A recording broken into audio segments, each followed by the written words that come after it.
Welcome to the Real Estate Syndication Show. Whether you are a seasoned investor or building a new real estate business, this is the show for you. Whitney Sewell talks to top experts in the business. Our goal is to help you master real estate syndication. And now your host, Whitney Sewell. This is your daily real estate syndication show. I'm your host, Whitney Sewell. Today our guest is Tyler Deveraux. Thanks for being on the show, Tyler.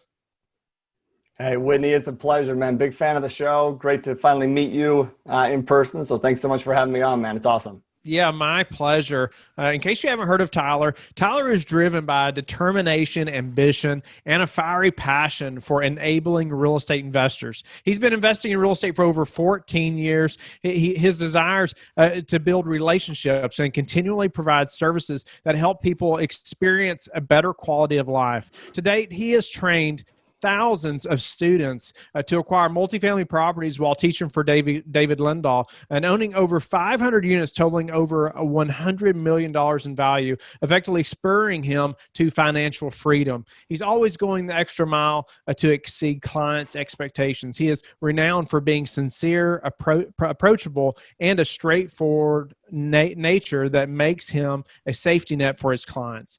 Tyler, thank you again for your time being on the show. Let's jump right in. Give us a little more of your background and getting into real estate. I know it's been 14 years, but give us a little more clarity of just what you're doing in real estate, multifamily, or maybe what asset classes and things like that, your experience and what you're up to now.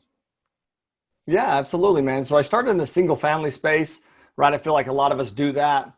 Flip some single family properties, hold, sell some deals, had some single family rentals. And, I was grateful for that experience, certainly. But my major motivation, right? Like my three motivators are being able to, spend time with my family. That's just a huge motivator for me. Just being able to have the time freedom to be able to do that for a million different reasons. That's been a motivator of mine since before I ever had a family, right?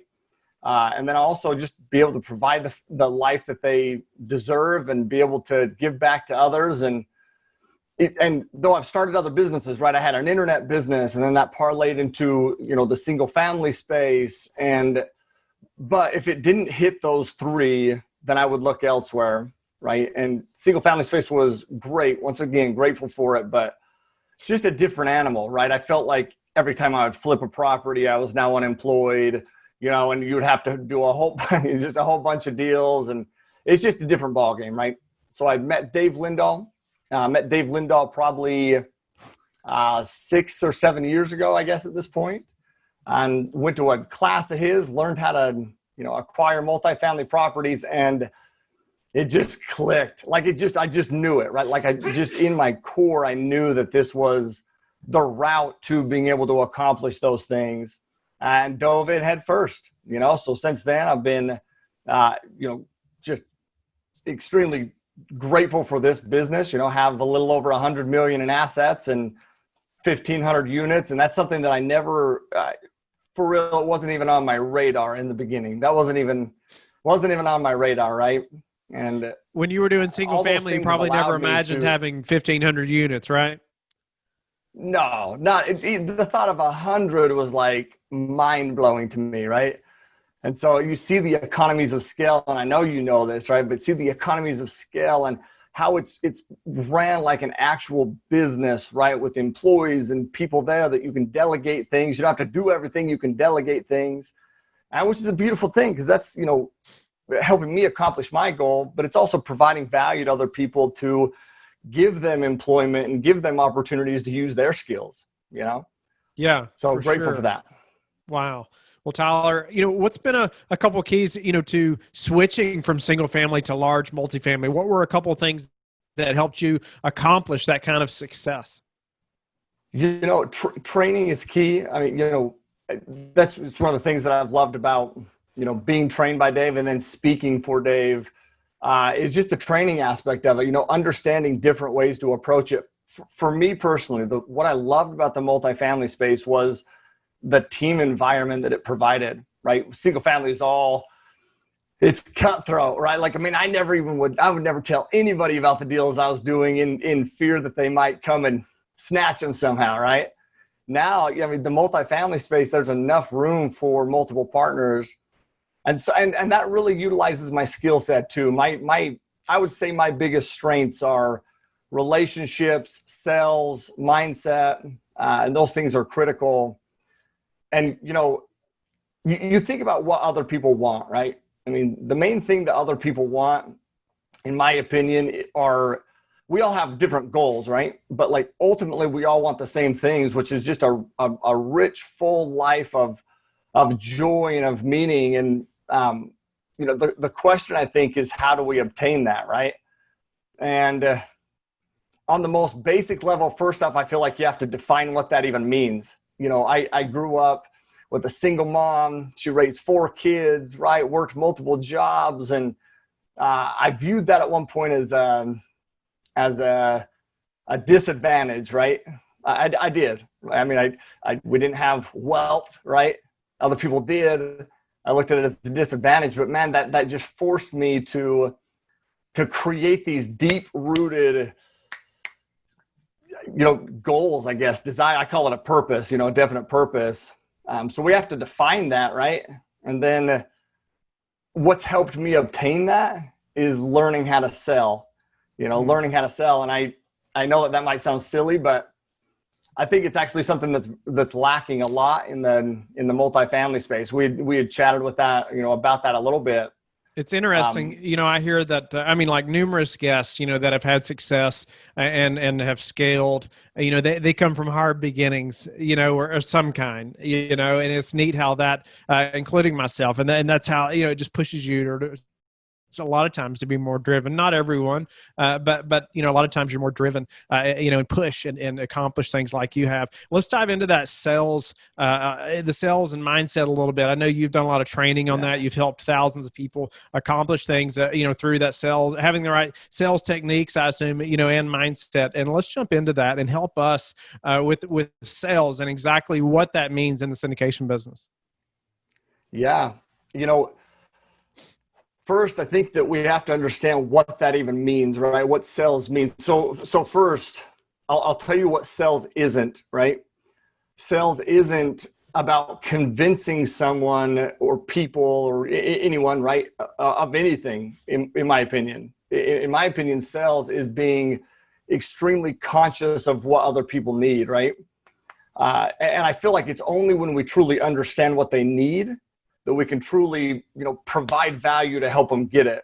And so in my opinion, first off, sales is about creating value. And, people will say, what's the key to wealth? You need money to make money, all these different things. I value, in my opinion. If you can create value, that's the key to wealth. You create value, you will always find ways to acquire wealth, and for the longest time, I was almost embarrassed to say that like I was good at sales or knew how to sell, right?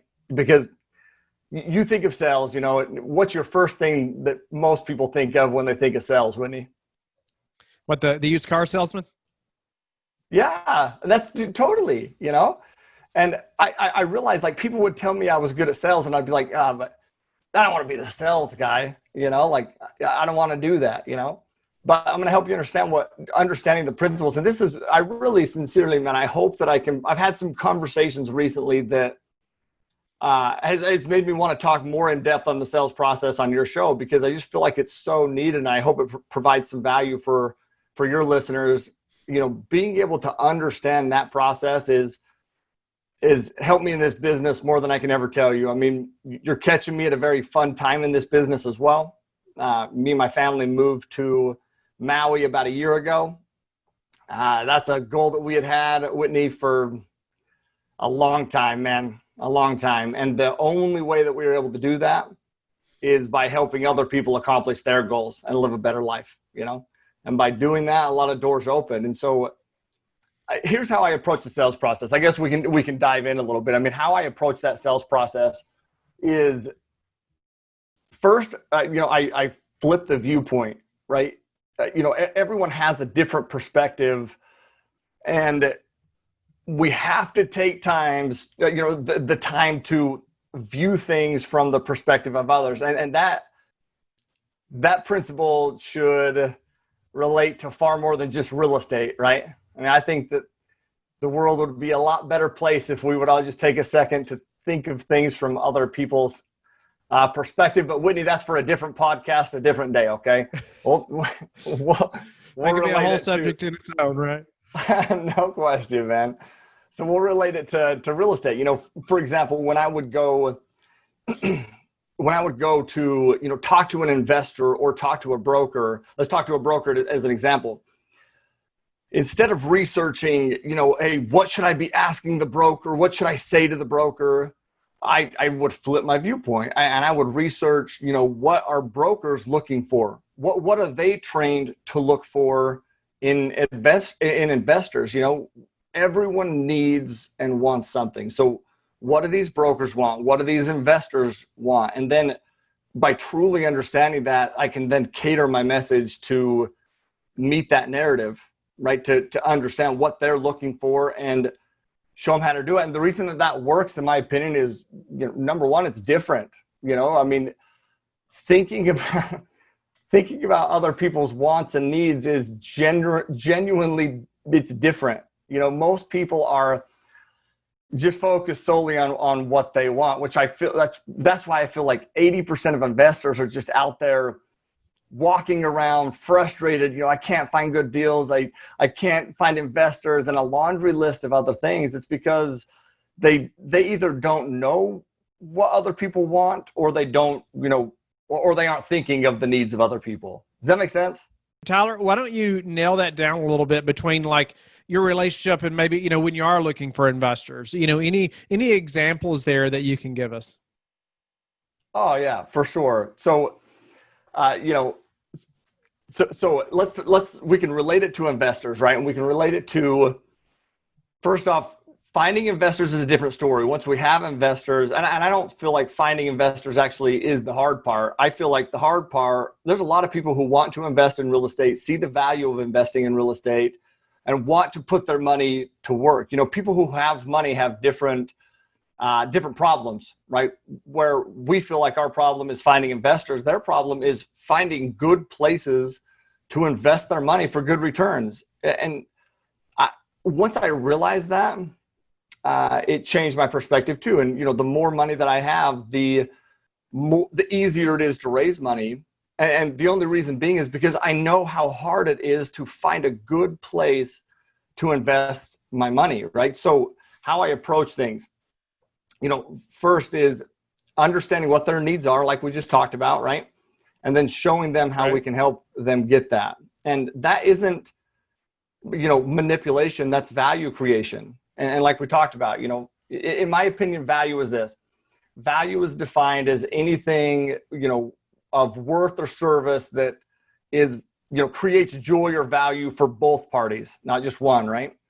And so I would say this, if your listeners can learn one thing from this episode, I hope that they learn how to think in terms of seeing it from other people's point of view. And this one thing, and I'll walk you through this process, but this one thing has made me millions and millions of dollars. It's been the biggest impact on my portfolio, right? And we set ourselves up for success a couple different ways, okay? First, and I would even bullet point these. I created a course. So I'm going to bullet point these in some, we have 30 minutes or less, right? So I'm going to bullet point them. You know, if your listeners want some more information, I created a free course. They can find that course it's the multifamily mindset /sales. And they can go through that free course. It's all in a lot more detail than I have it here. But number one, understand how to be likable. You know, the most likable people are those who like the most people. You know, it's always interesting to me when I'll be talking to someone, right? And to hear them talk negatively about other people, it literally irritates me to death, because that is toxic, right? It's just toxic. Like when you find ways to like people, and I'll tell you why this happens. I feel like we go into a networking situation or we go to talk to an investor, right? And I'll tell you where most of the time our focus is, it's inward, right? We're like, oh man, I wonder if they like me or if they care about me. Who's got what I need? Yeah, exactly. You know, yeah, it's all about us, you know? but it needs to be outward, right? It needs to be, making sure that they know that we value them and that we care about them and that, we like them. And my partner, Ryan Woolley, is a perfect example about this. He's a perfect example of this. And I'll backtrack a little bit because I'll say this personally. I feel like a lot of the times I go into a networking situation or any situation, and I'm the person who looks more inward naturally than outward, right? I'm like, well, man, I don't know if I want to put myself out there because, what if they don't like me back? Or, so I'm going to be a little bit more reserved. And then if I see that they, are showing some interest, then I'll dive in, right? But that's like saying to the fire, hey, you first give me some heat and then I'll throw some logs on the fire, it's not how it works. Ryan Woolley is a great example. He's my partner. This is how he approaches things. He goes in and he is so focused on making other people feel comfortable and welcome that he doesn't even have time to think about being uncomfortable himself, right? Because he's so extremely focused on making other people comfortable. And man, I've learned a lot from him about that and my wife about that. Because my wife's the same way. My wife is great at making friends because she goes in, she all in, man, with the thought of like, of course they're going to want to be friends, right? Beautiful thing. It's good. So understand how to be likable. What's next?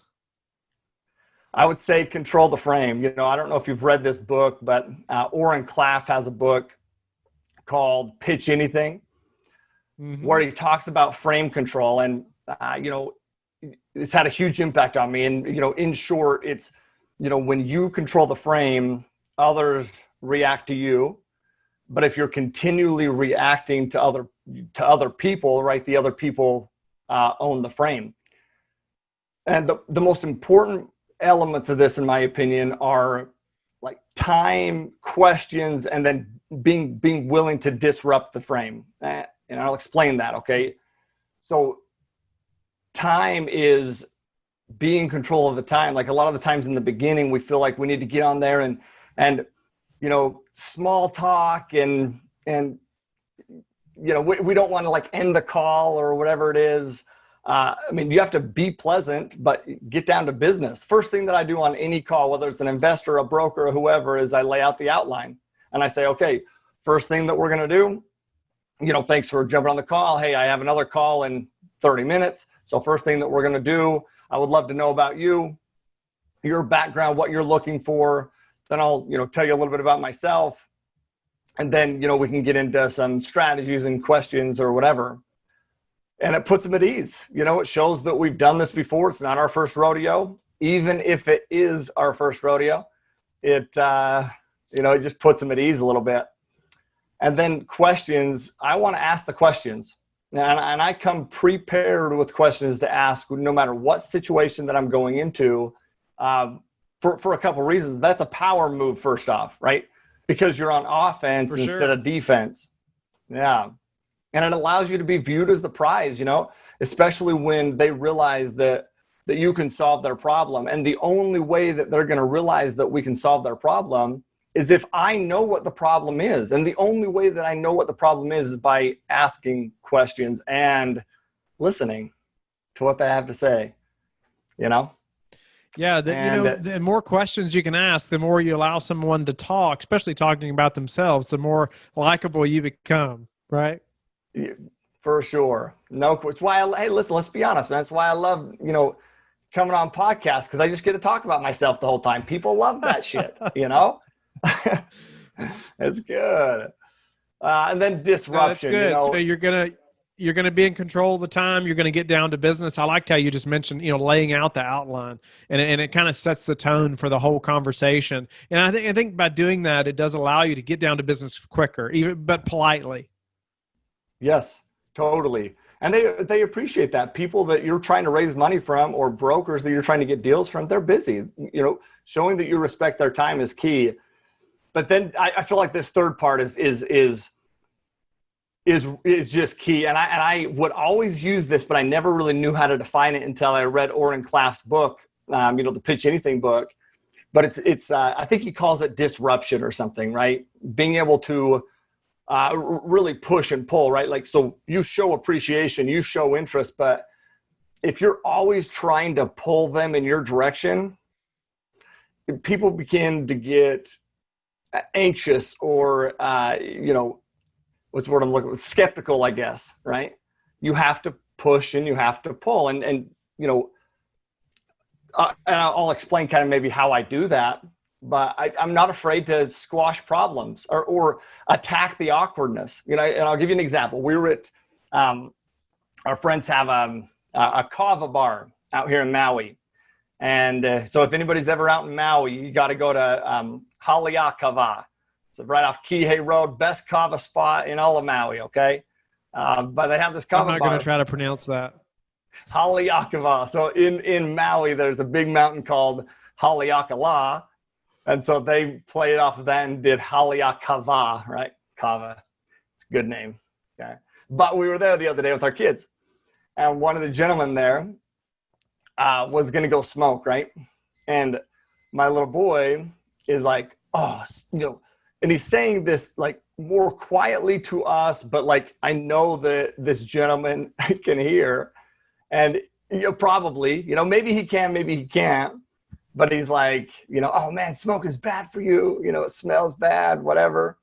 And so instead of like trying to bury that and like hide it, right? I make a joke out of it, right? I make a joke out of it. And I say, I don't know if I should say that. We'll call him Ted, okay? And I was like, hey, Ted, you hear this right here? Smoking's bad for you, bro. You got to quit that. Plus, Pac says it stinks, And immediately, Ted, it's not his name, but let's say it is, starts to laugh, right? It eases any tension. That's the same in any presentation that you're doing or conversation that you're doing. If you feel like there's awkwardness or tension, don't run from it. Don't bury it. Poke at it. Address it, right? Make a joke about it, right? That eases the air, eases the tension, allows us to get past it. Does that make sense? It does. It makes a lot of sense. And how much, how much practice does that take? Not just everyone can do that. Oh, I think that anybody can do it, but I think the key is that it does take practice. Now, here's the key. Have I done that and it's bombed? Yeah, no question, right? And those are the awkward times. Those are the times that you're like, shit, maybe I should have buried it, Or you can, this is where mindset comes into play, or you can just like learn from it. Anything that doesn't go right is the ability to learn from it. Have you ever played pickleball before? I haven't. Okay, so my wife and I played pickleball for the first time the other day. And this old Hawaiian gentleman was on the courts, and he was with his buddy. And he asked if we wanted to play doubles. And we were like, oh, shit, you don't want to play with us. Like, we are brand new. We suck, And he's like, no, let's play. And one of the first serves or whatever, my wife leans back, hits it, it goes freaking clear the opposite direction, right? And Brittany's reaction is like, oh, shoot, horrible shot. And this old, wise Hawaiian gentleman says, oh, no, man, you actually got better by hitting that shot because now you know how not to hit it. So, no, that's key. You actually just got better by hitting it so horribly, And it was like, that's a great way to look at it. That's a great way to look at it. So yeah, dude, it does take practice, but the key is being willing to get uncomfortable. And the other thing that I would say with this, and I can relate it to, sellers interviews. If any of your listeners have done seller interviews, or I would say probably one of the things that is a strength for me is creating the property packet, but understanding how to actually lay out I call it a private money presentation, right? But to be able to really lay that out in like a story format that does a couple things, answers questions, but overcomes objections. I call them response blocks, right? So for a seller's interview, for example, the three most important things probably on a basic level that a seller is looking for would be to know that we're going to do everything we need to close, right? That we're actually dedicated to doing that. where we're going to source the capital from, but, equity and debt, but primarily equity. And, am I going to try to retrade down the road, renegotiate down the road? So knowing that, when I go into a seller's interview, I plug response blocks in. I want to cover that objection, letting them know I'm very aware of what their needs, their worries are. And how do I determine that? I ask the broker religiously until I get to that seller's interview, what the sellers, what they need certainly, but also what their biggest worry is, right? Because I want to let them know that I can overcome it. And so I'm very aware of going in, what's there. And then I want to cover those, you can call them objections, worries, whatever, before they do. Same thing with going through a property packet. The thing is, it's a story, telling the story behind it, right? And it's not about, I just listened to a pitch on an investment yesterday, and now I pick these things apart, right? Because I look at that and they didn't talk about, they did, but they didn't talk about my needs as an investor until probably 25 minutes in. It's not good, right? You want to cover those things in the beginning and weave those response blocks in. That right there's great advice. Yeah, right in the beginning. So, Whitney, you have so much experience, interviewing other people and syndicators and in this business. Like you were telling me this is, episode 750. That's crazy, right? So like from your point of view, if you were to say, a passive investor, what their biggest worries are or their biggest needs are when they're looking to invest, what would you point out there? What do you think? Losing their money. It's going to be one of their biggest worries. No question. People, I love that you said that, right? Because people want to make money, right? But I'll tell you what they don't want to do. They sure as shit don't want to lose their money. That's right. We struggle with losing, and we, have way more emotion towards losing it than we do towards gaining it, right? But what do most investors do? They come guns a-blazing in the beginning, talking about all these returns, right? Okay, well, my approach is different. My approach is certainly we're going to talk about returns because they do want to see that, but I'm going to weave in response blocks. I'm going to talk about what the risks are. Other people, they want to bury those risks. They hope that nobody knows what the risks are. Investors know that there's risks. These are accredited investors. They know there's risks. What they want to know, they're not, on this call or on this webinar or whatever it is because they think that real estate doesn't have risks. They know that there's risks. What they want to know is, do you know, as the operator, as the sponsor, as the GP, whatever you call it, right? Do you know that there's risk? And what's your plan to overcome that? And so I lay that out in, hey, this is the, coming into this is what we're seeing in the market. And this is, the vacancy rate on the property. And this is what the other owners have been doing. And this is how we're going to solve that problem, which is going to drive up the occupancy drive up the net operating income, which then what does it do? Also, not only protects your capital, but it makes your capital profitable, right? For so sure. It serves all those needs. Tyler, give us another minute or two just on sales, and then we're going to have to move to a few final questions. Yeah, man, no stress at all. So I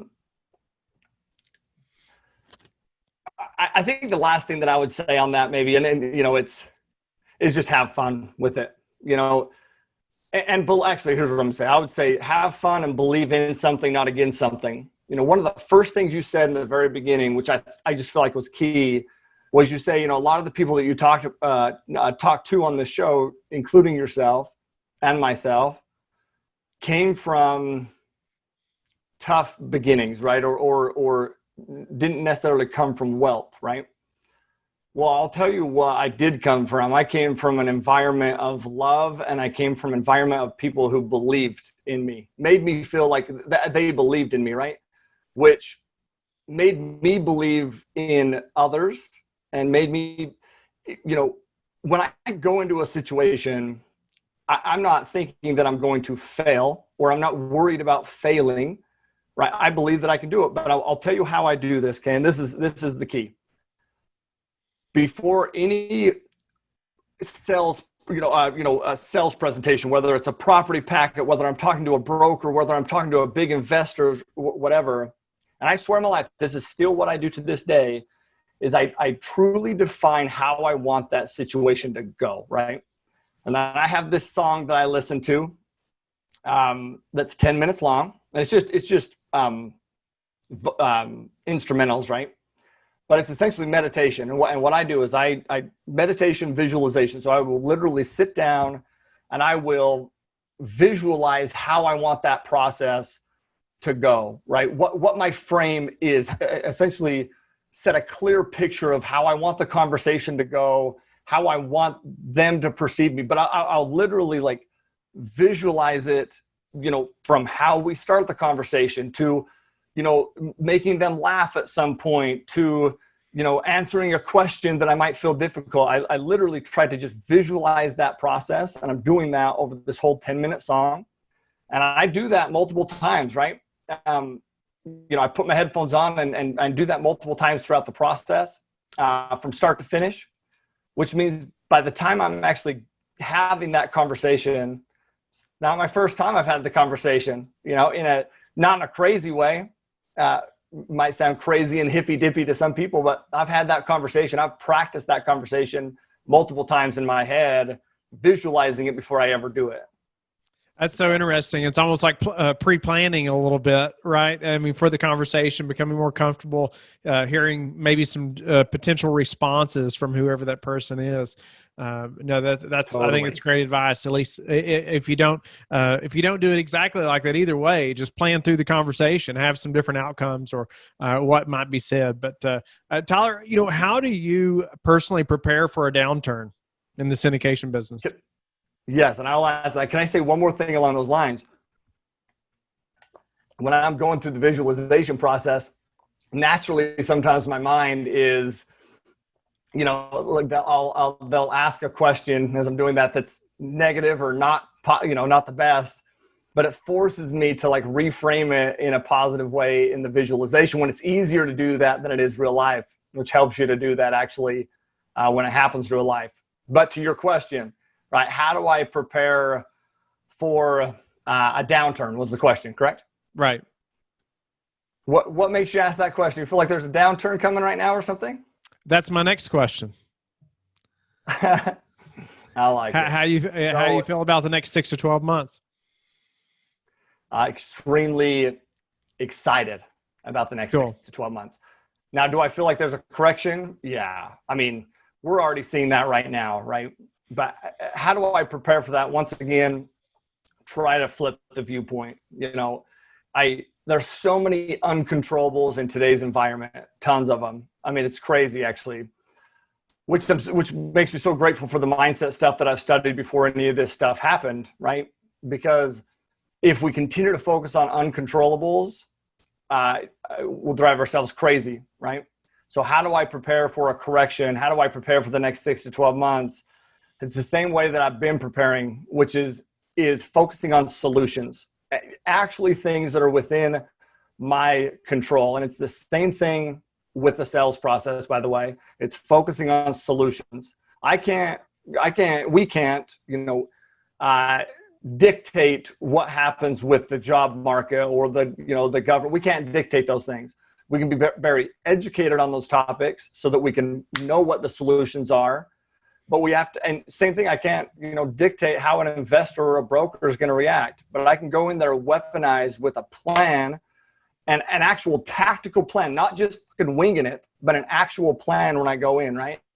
Same thing with anything, man. So as we, have our current properties, because I look at it as two different ball games, right?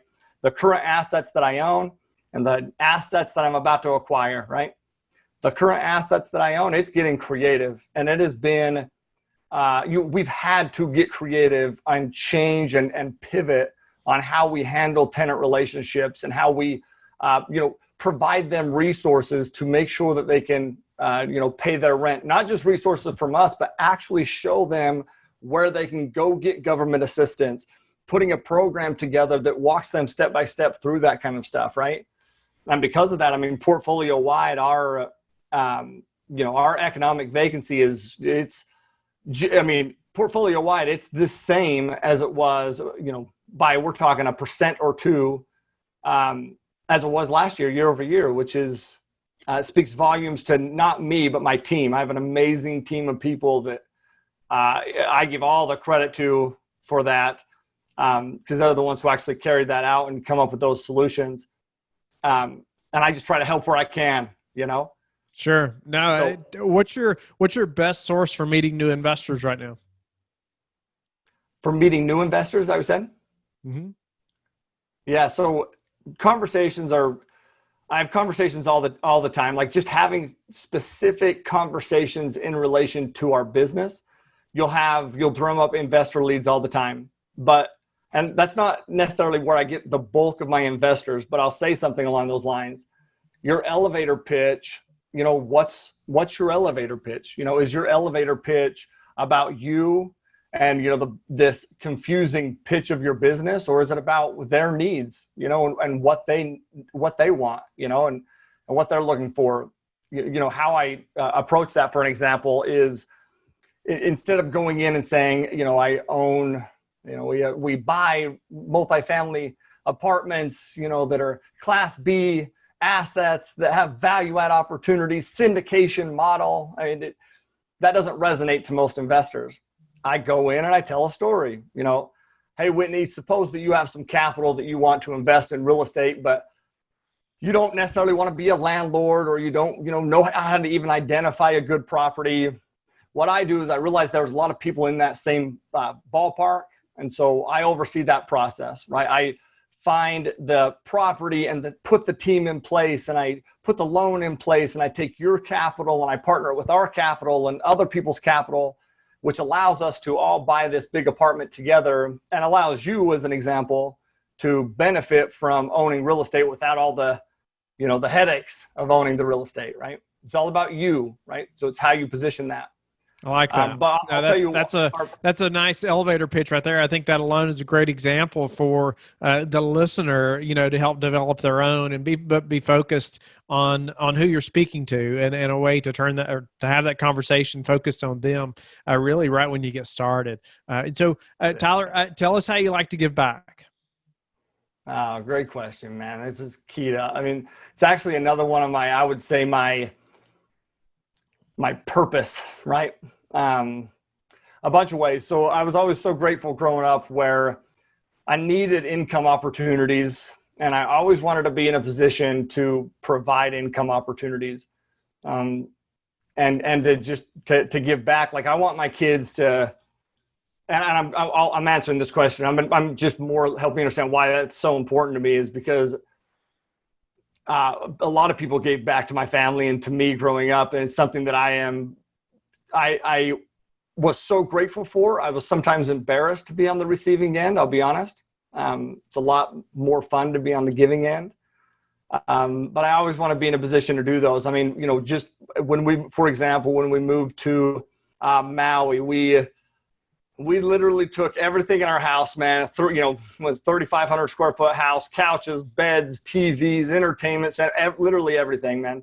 And we donated it to refugees of Texas, which was probably one of the most fulfilling things that, I've done there, just to be able to literally give away all those earthly, possessions, right, to other people who desperately need those. And we moved to Maui with suitcases, right?